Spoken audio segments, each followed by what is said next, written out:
two more sets of terminology here: homozygous and heterozygous. Now, zygous, you can probably recognize it as similar to that of zygote. Okay, so we're looking at the alleles and whether they're the same alleles or different alleles. Okay, so same looks like big F, little f, and heterozygous is big F, little f, right? So same alleles or different alleles. So for example, if I had, let's say here, okay, big F, we know that that's a homozygous set there, right?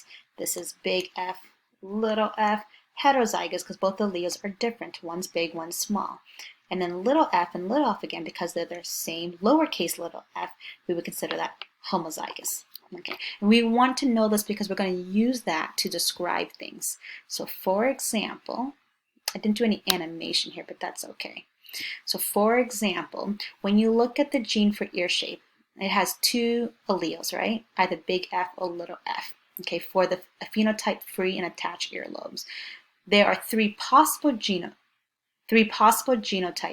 and two phenotypes for, that shouldn't say stem cell, right? We know that we're talking about ear shape here.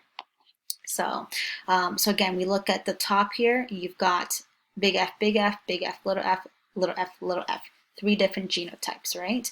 But we only have two possible phenotypes. You're either free or you are attached, okay? Whereas there's three genotypes.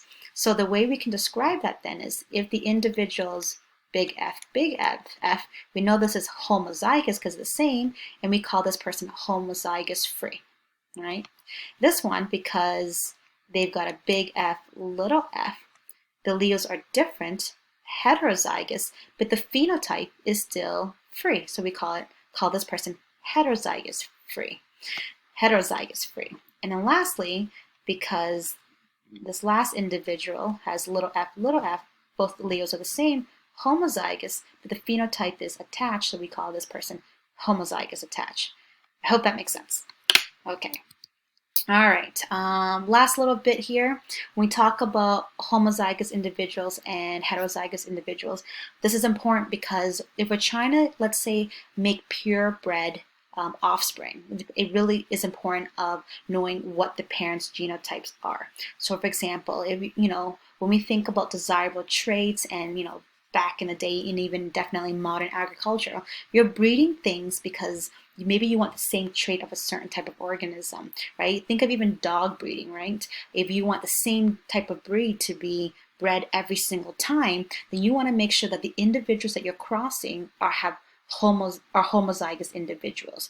So let's say, for example, you want offspring that continues to have free earlobes. Well, the only way you're going to guarantee that is to make sure that both parents are homozygous for free earlobes. Because as soon as, and let me just draw that in so you can see this, right? So the alleles that the parents give this particular offspring, move that up there. Okay, this individual offspring can only ever have big F. There's no way that a little f can ever be in their gene pool, okay, or the genetic makeup. All right, but let's compare then with heterozygous individuals. All you need is one parent to be heterozygous, and there's no way that pure breeding can happen, because as soon as this happens, let's say you take a heterozygous free individual, and I really need to move my camera elsewhere. Okay, and then you take that person and you breed it, let's say even with a homozygous free, the probability of the offspring that results is not always going to be the genotype won't always be homozygous free, right? There's a chance that they're going to have individuals that are, or offsprings that are heterozygous, okay? So you can't do it, it's impossible. Same thing when you look at it with two heterozygous parents, right? Whenever you have two heterozygous parents, then the offspring, then there's a variety of different genotype, not offspring. So pure breeding can no longer happen here. Okay, and then